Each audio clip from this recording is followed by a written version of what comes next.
السلام علیکم ورحمۃ اللہ وبرکاتہ۔ کیا حال چال ہیں سب کے؟ اللہ تعالیٰ آپ کو، آپ کے پیاروں کو اپنی حفظ و امان میں رکھیں، آمین۔ اللہ کے بابرکت نام کے ساتھ اپنا آج کا سبق شروع کرتے ہیں۔ اعوذ باللہ من الشیطان الرجیم، بسم اللہ الرحمن الرحیم۔ رب اشرح لی صدری ویسر لی امری واحلل عقدۃ من لسانی یفقہوا قولی واجعل لی وزیرا من اہلی ربنا زدنا علما ربنا زدنا علما ربنا زدنا علما اللہم فقہنا فی الدین، آمین۔ آج ہم اپنا سبق شروع کریں گے، سورۃ شعراء ہے، آیت نمبر 123، 123 نمبر آیت سے آج ہمارا سبق شروع ہو رہا ہے۔ بسم اللہ الرحمن الرحیم۔ کذبت عاد المرسلین، قوم عاد نے رسولوں کو جھٹلایا۔ اذ قال لهم اخوهم ہود الا تتقون، جب ان کے بھائی ہود علیہ السلام نے ان سے کہا کیا تم ڈرتے نہیں؟ یقیناً میں تمہارے لیے ایک امانت دار رسول ہوں، بس تم اللہ کا تقوی اختیار کرو اور میری اطاعت کرو، اور میں تم سے اس پر کسی اجرت کا طالب نہیں، میری اجرت تو تمام جہانوں کے رب کے ذمے ہے۔ اتبنون بکل ریع آیۃ تعبثون، کیا تم لوگ تعمیر کرتے ہو ہر اونچی جگہ پر ایک یادگار؟ عبث کام کرتے ہو، یعنی تم لوگ بغیر کسی مقصد کے، بغیر کسی فائدے کے جگہ جگہ بڑی بڑی عمارتیں صرف اپنی یادگاروں کے طور پر تعمیر کر دیتے ہو۔ اور یہ فضول ریت ہر تمدن میں اور ہر قوم میں رہی ہے۔ ہر دور کے حکمراں اور امراء جو تھے، انہوں نے زر کثیر خرچ کر کے بڑی بڑی عمارتیں صرف اس لیے تعمیر کیں کہ دنیا میں ان کی یادگاروں کے طور پر قائم رہیں۔ اہرام مصر ہے، تاج محل ہے، یہ ان یادگاروں کی مثالیں ہیں جن پر اپنے اپنے زمانے میں کروڑہا روپیہ خرچ کیا گیا، لیکن انسانیت کے لیے تو کوئی افادیت نہیں ہے۔ قوم عاد کے عمراء بھی ایسی ہی یادگاریں بنانے کے شوقین تھے۔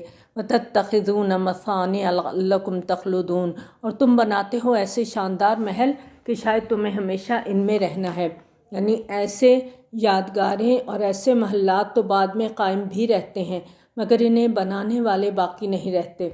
جیسے آپ دیکھ لیں، غرناطہ کے، قرطبہ کے محلات تو اب بھی موجود ہیں، لیکن مکینوں کا تو کوئی نام و نشان نہیں۔ تو اللہ تعالیٰ فرماتے ہیں کہ ان محلات کو تعمیر کروانے والوں نے ایسے بنایا جیسے انہیں ہمیشہ یہیں پر رہنا ہے۔ وَإِذَا بَطَشْتُمْ بَطَشْتُمْ جَبَّارِينَ، اور جب تم کسی کی گرفت کرتے ہو تو ظالموں کی طرح گرفت کرتے ہو، یعنی جب کسی قوم پر حملہ آور ہوتے ہو تو ظلم اور جبر کی انتہا کر دیتے ہو۔ بس تم اللہ کا تقوی اختیار کرو اور میری اطاعت کرو، اس کا تقوی اختیار کرو جس نے مدد پہنچائی ہے ان چیزوں کے ذریعے جن کو تم جانتے ہو۔ یعنی اللہ تعالیٰ نے تمہیں اولاد عطا کی، مال و اسباب سے نوازا، خوشحالی دی، فارغ البالی دی، وسیع خطہ زمین بخشا، اور تمہاری اس زمین کو خاص طور پر زرخیز بنایا۔ تم لوگ اس اللہ کو خوب پہچانتے ہو جس کی طرف سے تمہیں یہ تمام نعمتیں ملی ہیں۔ امدکم بانعام وبنین، اور اس نے تمہیں مدد پہنچائی ہے چوپایوں اور بیٹوں کے ذریعے اور باغات اور چشموں کے ذریعے۔ مجھے تو اندیشہ ہے تم پر ایک بڑے دن کے عذاب کا۔ قالوا سواء علینا اوعظت ام لم تکن من الواعظین، انہوں نے جواب دیا، اے ہود علیہ السلام، ہمارے لیے برابر ہے خواہ تم واز کرو یا نہ کرو، یعنی آپ کے اس واز کا ہم پر کوئی اثر ہونے والا نہیں ہے۔ ہم آپ کے کہنے پر اپنے عقائد کو، اپنے باپ دادا کے طریقوں کو چھوڑنے والے نہیں ہیں۔ ان ھذا الا خلق الاولین، یہ کچھ نہیں ہے مگر پہلے لوگوں کی باتیں، یعنی آپ ہمارے سامنے پرانے زمانے کی باتوں اور فرسودہ روایات کو دہرا رہے ہیں جن کا حقیقت سے کوئی تعلق نہیں ہے۔ یہ تو باتیں اسی طرح چلتی آئی ہیں۔ وما نحن بمعذبین، اور ہمیں کوئی عذاب نہیں دیا جائے گا۔ یہ خام خواہ کی آپ دھونس ہم پہ جما رہے ہیں کہ عذاب آئے گا، ہم پر ایسا کوئی عذاب آنے والا نہیں ہے۔ فَكَذَّبُوهُ فَأَهْلَكْنَاهُمْ، تو ہوا کیا، انہوں نے رسول کو جھٹلا دیا تو ہم نے انہیں ہلاک کر دیا۔ إِنَّ فِي ذَلِكَ لَآيَةً وَمَا كَانَ أَكْثَرُهُم مُؤْمِنِينَ وَإِنَّ رَبَّكَ لَهُوَ الْعَزِيزُ الرَّحِيمُ، یقیناً اس میں بڑی نشانی ہے لیکن ان کی اکثریت ایمان لانے والی نہیں۔ اور اے نبی صلی اللہ علیہ وآلہ وسلم، آپ کا رب زبردست ہے اور نہایت رحم کرنے والا ہے۔ کذبت ثمود المرسلین، اسی طرح قوم سمود نے رسولوں کو جھٹلایا جب ان کے بھائی صالح علیہ السلام نے انہیں کہا کیا تم ڈرتے نہیں؟ یقیناً میں تمہارے لیے ایک امانت دار رسول ہوں، بس اللہ سے ڈرو اور میری اطاعت کرو، اور میں تم سے اس پر کسی اجر کا طالب نہیں، میری اجرت تو تمام جہانوں کے رب کے ذمے ہے۔ اتترکون فی ما ہاہنا آمنین، کیا تم چھوڑ دیے جاؤ گے ان نعمتوں میں یہاں امن سے؟ تمہارا کیا خیال ہے؟ تم کیا سوچتے ہو کہ یہ جو تمام چیزیں تمہیں یہاں پر میسر ہیں اسی طرح امن اور سکون اور اطمینان سے ہمیشہ رہنے دیے جاؤ گے اور یہ نعمتیں تم سے کبھی بھی جدا نہیں ہوں گی؟ فی جنات وعیون، ان باغات اور چشموں میں اور کھیتوں میں اور نرم و ملائم خوشوں والی کھجوروں میں، اور تم پہاڑوں کو تراش کر اپنے گھر بناتے ہو اتراتے ہوئے۔ بس تم اللہ کا تقوی اختیار کرو اور میری اطاعت کرو اور مت مانو حد سے بڑھنے والوں کا حکم، جو لوگ زمین میں فساد پچاتے ہیں اور اصلاح نہیں کرتے۔ قالوا انما انت من المسخرین، انہوں نے جواب دیا اے صالح علیہ السلام تم نہیں ہو مگر ایک سحر زدہ شخص، یعنی آپ پر یقیناً کوئی جادو یا اسیب کا اثر ہو گیا ہے جو آپ اس طرح کی باتیں کرتے ہیں۔ تم نہیں ہو مگر ہمارے ہی جیسے ایک انسان، تو لے آؤ کوئی نشانی اگر تم اپنے دعوے میں سچے ہو۔ قال هذه ناقۃ اللہ شرب ولکم شرب یوم معلوم، صالح علیہ السلام نے کہا یہ اونٹنی ہے، ایک دن اس کے پانی پینے کی باری ہے اور ایک معین دن کی باری تمہاری ہے۔ حضرت صالح علیہ السلام نے ان کے معجزے کے مطالبے میں اللہ تعالیٰ نے یہ اونٹنی بھیجی ہے، لیکن اب تمہیں یہ معلوم ہونا چاہیے کہ یہ اونٹنی ایک دن اکیلی پانی پیے گی اور ایک دن تمہارے تمام جانور پانی پئیں گے۔ اور اس اونٹنی کے بارے میں روایت ہے کہ وہ اپنی باری کے دن چشمے کا پورا پانی پی جاتی تھی، اور اس دن ان کے جانوروں کو پانی نہیں ملتا تھا اور اگلے دن باقی سب جانور پانی پیتے تھے۔ وَلَا تَمَسُّوهَا بِسُوءٍ فَيَأْخُذَكُمْ عَذَابُ يَوْمٍ عَظِيمٍ، اور مت ہاتھ لگانا اسے برے ارادے سے ورنہ ایک بڑے دن کا عذاب تمہیں آ پکڑے گا۔ لیکن انہوں نے کیا کیا؟ فَأَقَرُوهَا فَأَصْبَحُوا نَادِمِينَ، تو انہوں نے اس کی کونچیں کاٹ ڈالیں، پھر وہ ہو کر رہ گئے پچھتانے والے۔ فَأَخَذَهُمُ الْعَذَابُ، پس ان کو پکڑا عذاب نے۔ إِنَّ فِي ذَلِكَ لَآيَةً وَمَا كَانَ أَكْثَرُهُم مُؤْمِنِينَ وَإِنَّ رَبَّكَ لَهُوَ الْعَزِيزُ الرَّحِيمُ، یقیناً اس میں بڑی نشانی ہے لیکن ان کی اکثریت ماننے والی نہیں، اور یقیناً آپ کا پروردگار بہت زبردست اور نہایت رحم کرنے والا ہے۔ اسی طرح جھٹلایا قوم لوط نے مرسلین کو، کذبت قوم لوط المرسلین، لوط علیہ السلام کی قوم نے بھی رسولوں کو جھٹلایا۔ اذ قال لهم اخوهم لوط الا تتقون، جب کہا ان سے ان کے بھائی لوط علیہ السلام نے کیا تم ڈرتے نہیں؟ میں یقیناً تمہارے لیے ایک امانت دار رسول ہوں، بس تم اللہ کا تقوی اختیار کرو اور میری اطاعت کرو، اور میں تم سے اس پر کسی اجرت کا طالب نہیں ہے میری اجرت مگر تمام جہانوں کے رب کے ذمے۔ اتأتون الذکران من العالمین، کیا تم جہانوں میں تم ہی شہوت کے لیے مردوں کے پاس جاتے ہو؟ دنیا جہان میں صرف تم ایسے لوگ ہو جو شہوت رانی کی غرض سے مردوں کے پاس جاتے ہو، ورنہ انسانوں میں کوئی دوسری قوم یہ حرکت نہیں کرتی، یہ کام تو جانور بھی نہیں کرتے جو تم کر رہے ہو۔ وَتَذَرُونَ مَا خَلَقَ لَكُمْ رَبُّكُمْ مِنْ أَزْوَاجِكُمْ، اور تم چھوڑ دیتے ہو جن کو تمہارے لیے پیدا کیا ہے تمہارے رب نے تمہاری بیویوں میں سے۔ اللہ تعالیٰ نے تمہارے جوڑوں کے لیے عورتیں پیدا کی ہیں، انہیں چھوڑ کر تم اپنی شہوت کا تقاضا مردوں سے پورا کرتے ہو۔ بل انتم قوم عادون، بلکہ تم تو حد سے بڑھنے والے لوگ ہو۔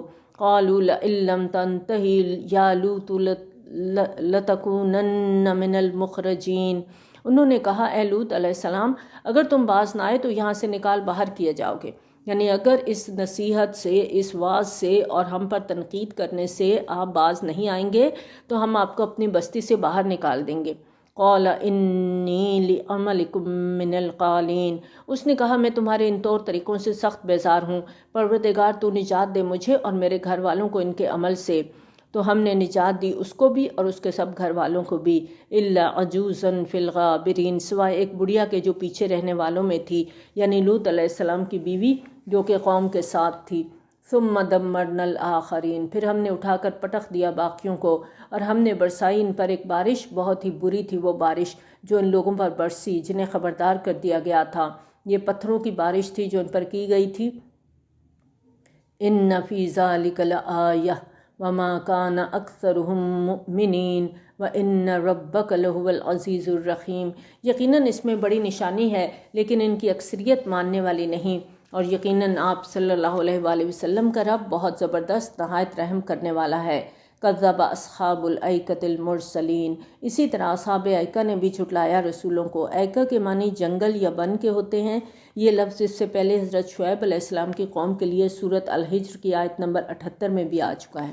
اذ قال لهم شعیب الا تتقون، جب کہا ان سے شعیب علیہ السلام نے کیا تم ڈرتے نہیں، میں یقیناً تمہارے لیے ایک امانت دار رسول ہوں، بس تم اللہ کا تقوی اختیار کرو اور میری اطاعت کرو، اور میں تم سے اس پر کسی اجرت کا طالب نہیں، میری اجرت ہے مگر تمام جہانوں کے رب کے ذمے۔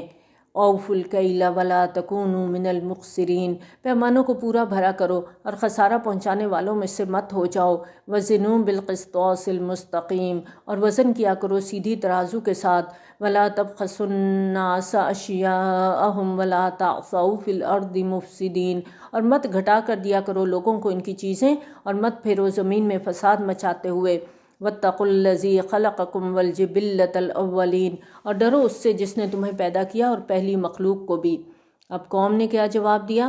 قالوا انما انت من المسخرین، انہوں نے کہا تم تو بس سحر زدہ لوگوں میں سے ہو، یعنی وہی جو تمام پیغمبروں کو کہا جا رہا تھا ان کی قوم کی طرف سے کہ ہم تو تمہارے بارے میں یہی گمان کرتے ہیں کہ تم پر کسی نے جادو کر دیا ہے، اور یہ جادو کا اثر ہے کہ تم اس طرح کی باتیں کر رہے ہو، اور تم نہیں ہو مگر ہمارے ہی جیسے ایک انسان، اور تمہارے بارے میں ہمارا گمان غالب ہے کہ تم جھوٹوں میں سے ہو، تو گرا دو ہم پر آسمان کا کوئی ٹکڑا اگر تم سچے ہو۔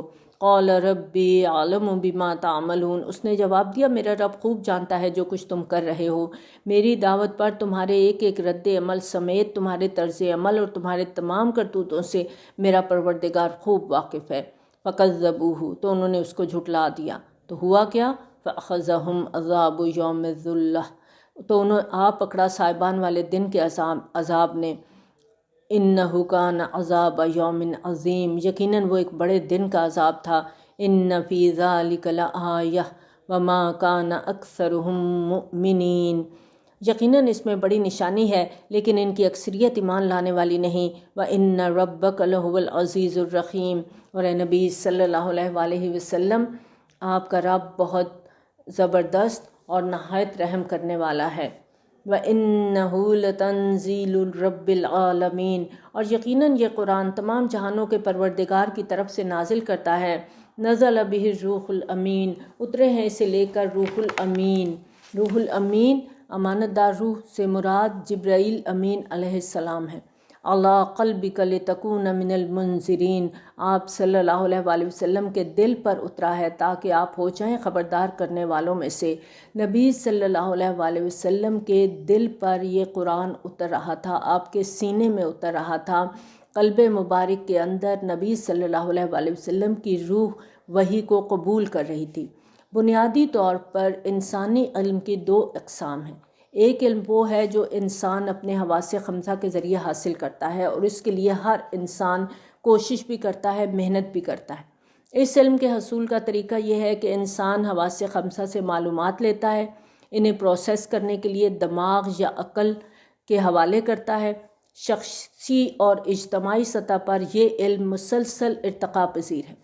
دوسرا علم وہ ہے جو اللہ تعالیٰ کی طرف سے براہ راست انسانی قلب یا روح پر نازل ہوتا ہے۔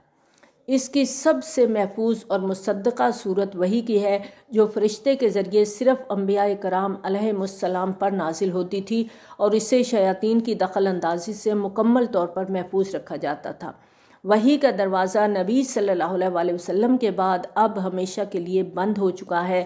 اس قسم کے براہ راست علم کی جو صورتیں عام انسانوں کے لیے ممکن ہو سکتی ہیں، ان میں الہام ہے، القاء ہے، کشف ہے، سچے خواب ہیں، لیکن ان میں کسی ذریعے سے حاصل ہونے والا علم دین اور شریعت میں حجت نہیں بن سکتا۔ دین اور شریعت میں جو حجت ہے وہ صرف قرآن اور سنت ہی ہے۔ بلسان عربی مبین، یہ نازل ہوا ہے واضح عربی زبان میں۔ وَإِنَّهُ لَفِي زُبُرِ الْأَوَّلِينَ، اور یقیناً یہ پہلوں کے صحیفوں میں بھی موجود ہے۔ اس کا مطلب یہ بھی ہے کہ اس کا ذکر اور اس کے بارے میں پیشین گوئیاں سابقہ آسمانی کتب میں پائی جاتی ہیں، اور یہ بھی کہ اس کے بنیادی مضامین پہلی کتب اور صحیفوں میں بھی موجود ہیں، اور ان صحیفوں میں تورات اور انجیل کی بنیادی تعلیمات وہی تھیں جو قرآن کی تعلیمات ہیں۔ اگر کوئی فرق یا اختلاف تھا تو صرف مختلف شریعتوں کے جزیاتی احکام میں تھا۔ اس لحاظ سے قرآن تمام صحائف اور کتب کا تکمیلی ایڈیشن ہے۔ اولم یکن لہم آیۃ ان یعلمہ علماء بنی اسرائیل، کیا ان کے لیے یہ نشانی کافی نہیں کہ اس کو جانتے ہیں علماء بنی اسرائیل؟ یعنی علماء بنی اسرائیل بخوبی جانتے تھے کہ قرآن اور نبی صلی اللہ علیہ وسلم کی بعثت اللہ ہی کی طرف سے ہے۔ وَلَوْ نَزَّلْنَاهُ عَلَى بَعْضِ الْأَعْجَمِينَ، اگر ہم نے اس قرآن کو نازل کر دیا ہوتا کسی اجمی پر اور وہ اسے ان کو پڑھ کر سناتا، تب بھی وہ اس پر ایمان لانے والے نہیں تھے۔ یعنی ہمارے لیے کوئی مشکل نہیں تھا، ہم یہ کر سکتے تھے کہ قرآن کسی ایسے شخص پر نازل کر دیتے جس کی مادری زبان عربی نہ ہوتی، پھر اگر ایسا شخص انہیں عربی قرآن پڑھ کے سناتا تو یہ تو ایک کھلا معجزہ ہوتا کہ اس کی زبان بھی نہیں ہے پھر بھی وہ یہ کلام سنا رہا ہے۔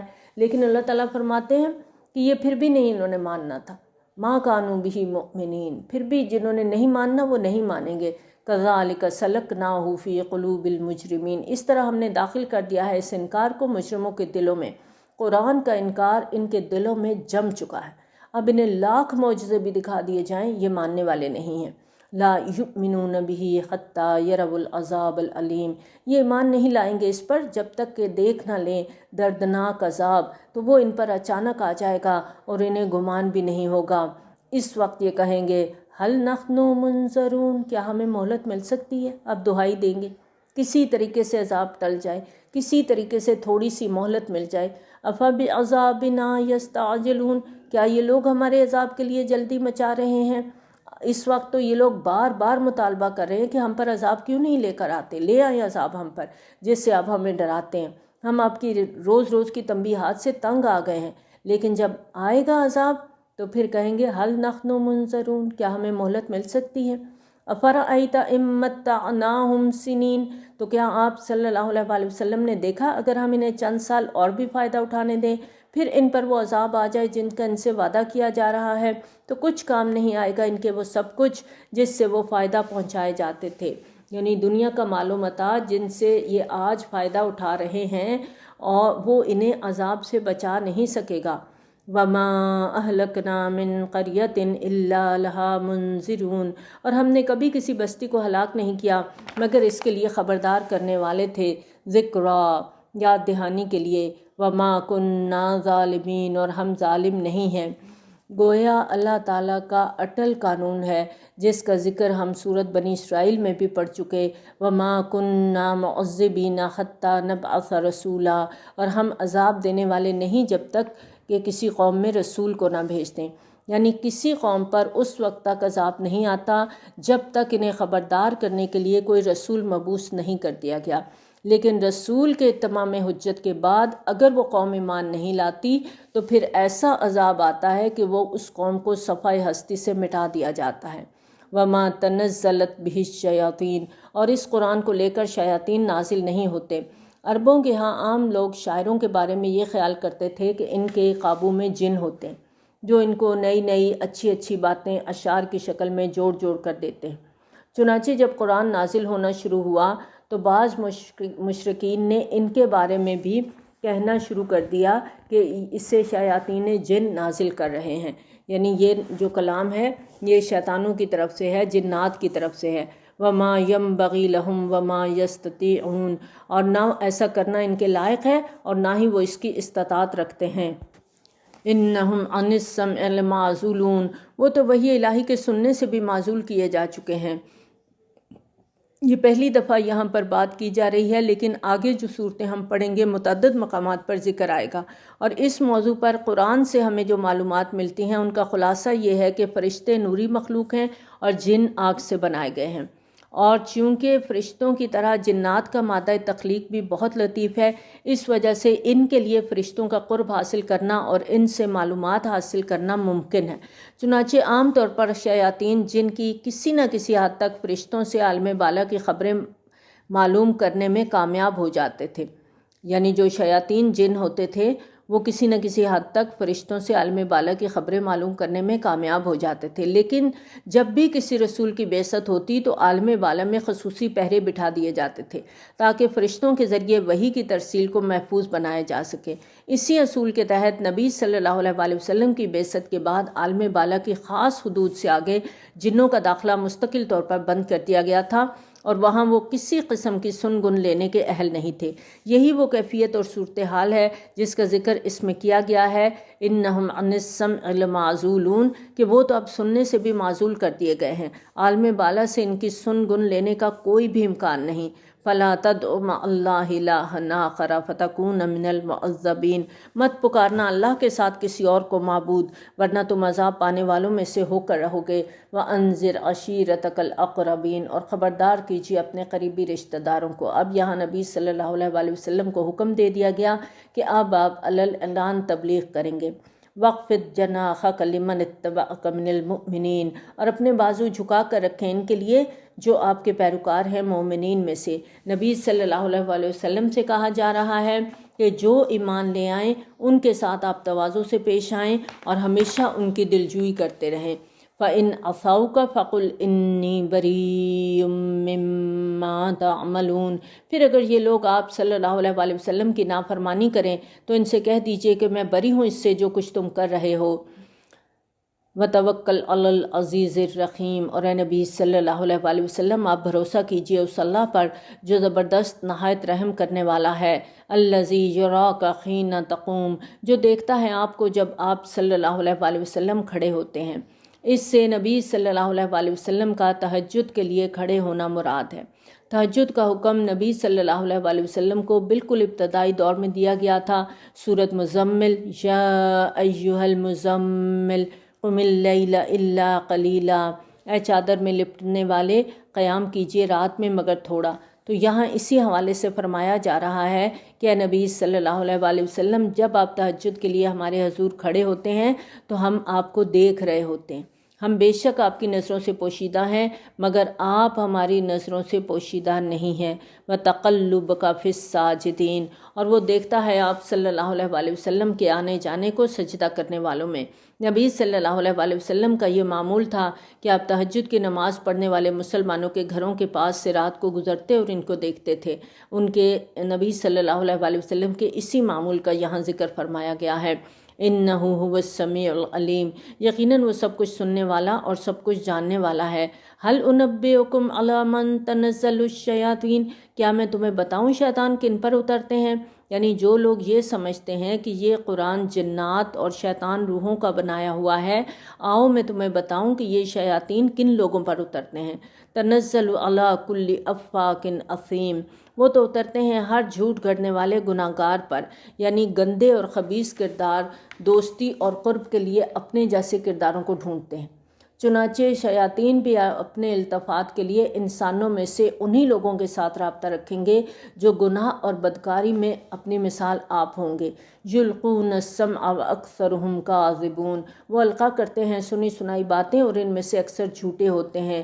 والشعراء یتبعهم الغاوون، اور شعراء کی پیروی تو گمراہ لوگ ہی کرتے ہیں۔ مشرکین مکہ میں سے کچھ لوگوں کا یہ خیال تھا کہ نبی صلی اللہ علیہ وآلہ وسلم نے شاعری سیکھ لی ہے اور یہ قرآن دراصل ان کا شاعرانہ کلام ہے۔ اس حوالے سے یہاں پر یہ بتانا مقصود ہے کہ شاعروں کے کردار کو تم لوگ اچھی طرح جانتے ہو اور تم خود سوچو کہ ایسے کردار کو ہمارے رسول صلی اللہ علیہ وآلہ وسلم کے کردار سے کیا جوڑ ہو سکتا ہے۔ الم تر انہم فی کل واد یہیمون، کیا تم دیکھتے نہیں کہ وہ ہر وادی میں سرگرداں رہتے ہیں۔ غزل کے ایک شعر میں شاعر لوگ مشرق کی بات کرتے ہیں، دوسرے میں مغرب کی کرتے ہیں، ایک مصرے میں آسمان کی سیر کا ذکر کرتے ہیں، دوسرے میں زمین پر آ کر سیران وردی کرتے نظر آتے ہیں۔ یعنی شاعری تو ایسی ہے کہ ہر وادی میں وہ گھوم رہے ہیں اور ایسی بات کرتے ہیں جو کہ ناممکن ہے۔ میں تو مر کر بھی میری جان تجھے چاہوں گا، مر کر تو انسان کو اپنی پڑی ہوگی، وہ کسی کو کیا چاہے گا۔ وَأَنَّهُمْ يَقُولُونَ مَا لَا يَفْعَلُونَ، اور یہ کہ وہ جو کہتے ہیں وہ کرتے نہیں۔ شعراء کے بارے میں سب سے بڑی بات یہاں بتائی گئی ہے کہ ان کے قول و فعل میں تضاد ہوتا ہے۔ إِلَّا الَّذِينَ آمَنُوا وَعَمِلُوا الصَّالِحَاتِ وَذَكَرُوا اللَّهَ كَثِيرًا، سوائے ان لوگوں کے جو ایمان لائیں اور نیک اعمال کریں اور کثرت سے اللہ کا ذکر کریں۔ یہ یعنی کہ شاعر اگر حقیقی مومن ہے اور اعمال صالحہ پر کاربند ہے اور اس کے ساتھ ساتھ کثرت سے اللہ کا ذکر بھی کرتا ہے تو وہ ان شاعروں سے مستثنیٰ ہوگا جن کے بارے میں یہاں ذکر کیا گیا ہے، اور ایسے شاعر کا کلام بھی خیر اور بھلائی کا باعث بنے گا۔ وَانتَصَرُوا مِن بَعْدِ مَا ظُلِمُوا، اور وہ بدلہ لیں گے اس کے بعد کہ ان پر ظلم کیا گیا ہے، یعنی وہ ضرورت پیش آنے پر ظالموں کے مقابلے میں حق کی حمایت کے لیے اپنی زبان سے وہی کام لیں گے جو ایک مجاہد اپنی تلوار اور تیر سے لیتا ہے۔ وَسَيَعْلَمُ الَّذِينَ ظَلَمُوا أَيَّ مُنقَلِبٍ يَنقَلِبُونَ، اور ان قریب یہ ظالم جان لیں گے کہ کس جگہ لوٹ کر جائیں گے۔ یہ لوگ جو ایسی باتیں کر رہے ہیں ان کو ان قریب معلوم ہو جائے گا کہ ان کا کیا انجام ہوگا۔ یہ اسی طرح کا محاورہ ہے جیسے ہمارے ہاں اردو میں کہا جاتا ہے کہ دیکھیں اونٹ کس کروٹ بیٹھتا ہے، یعنی ابھی تو ان لوگوں کو نظر نہیں آ رہا، لیکن ان قریب وہ وقت آنے والا ہے جب قرآن کا بیان کردہ بھیانک انجام ان لوگوں کی نگاہوں کے سامنے ہوگا، یہ خود اس کو دیکھ لیں گے۔ آگے سورۃ نمل ہم پڑھنے جا رہے ہیں۔ بسم اللہ الرحمن الرحیم۔ طاسین، حروف مقطعات ہیں۔ تلک آیات القرآن و کتاب مبین، یہ قرآن اور کتاب مبین کی آیات ہیں۔ ہدی و بشریٰ للمؤمنین، یہ ہدایت اور خوشخبری ہے اہل ایمان کے لیے، اور اہل ایمان کون ہیں؟ الذین یقیمون الصلاۃ ویؤتون الزکاۃ وہم بالآخرۃ ہم یوقنون، جو نماز قائم کرتے ہیں اور زکوٰۃ ادا کرتے ہیں، اور وہی ہیں جو آخرت پر یقین رکھتے ہیں، یعنی آخرت پر ان کا پورا پورا یقین ہے۔ سورۃ بقرہ کے آغاز میں متقین کی صفات ہم نے پڑھی تھی، اور عقیدہ آخرت پر ایمان کے لیے یوقنون کا لفظ استعمال ہوا ہے۔ دراصل انسان کے عمل اور کردار کے اچھے یا برے ہونے کا تعلق براہ راست عقیدہ آخرت کے ساتھ ہے۔ آخرت پر اگر یقین نہیں ہے تو انسان کا عمل اور کردار بھی درست نہیں ہو سکتا۔ یہ بالکل ایسے ہی ہے جیسے اگر کسی طالب علم کو امتحان کا یقین نہ ہو تو وہ کبھی بھی تیاری نہیں کرتا۔ وہ تیاری تبھی کرتا ہے جب ڈیٹ شیٹ اس کے ہاتھ میں آ جاتی ہے اور اسے یقین ہو جاتا ہے کہ اب فلاں دن میرا پیپر ہے، اب مجھے یہ دینا ہے، اب مجھے اس کی تیاری کرنی ہے۔ تو آخرت کا یقین بھی اگر انسان کے اندر پختہ نہیں ہے تو پھر اس کا عمل بھی درست نہیں ہو سکتا، پھر اس کا کردار بھی درست نہیں ہو سکتا۔ ان الذین لا یؤمنون بالآخرۃ زینا لہم اعمالہم، یقیناً وہ لوگ جو آخرت پر ایمان نہیں رکھتے ہم نے ان کے لیے ان کے اعمال کو خوبصورت کر دیا ہے، یعنی ایسے لوگوں کو اپنے غلط کام بھی اچھے لگتے ہیں۔ جو کلچر انہوں نے اختیار کر رکھا ہے وہ ان کو مثالی نظر آتا ہے، وہ جو رسم و رواج اور جو جس طرح کی زندگیاں گزار رہے ہیں وہ انہیں بالکل ٹھیک لگتی ہے۔ اللہ تعالیٰ فرماتے ہیں فَهُمْ يَعْمَهُونَ، وہ بھٹکتے پھر رہے ہیں۔ أُولَٰئِكَ الَّذِينَ لَهُمْ سُوءُ الْعَذَابِ وَهُمْ فِي الْآخِرَةِ هُمُ الْأَخْسَرُونَ، یہی وہ لوگ ہیں جن کے لیے بہت برا عذاب ہے، اور یہی وہ لوگ ہیں جو آخرت میں سب سے زیادہ خسارے والے ہوں گے۔ وَإِنَّكَ لَتُلَقَّى الْقُرْآنَ مِن لَّدُنْ حَكِيمٍ عَلِيمٍ، اور اے نبی صلی اللہ علیہ وسلم یقیناً آپ کو یہ قرآن دیا جا رہا ہے ایک حکیم اور علیم ہستی کی طرف سے۔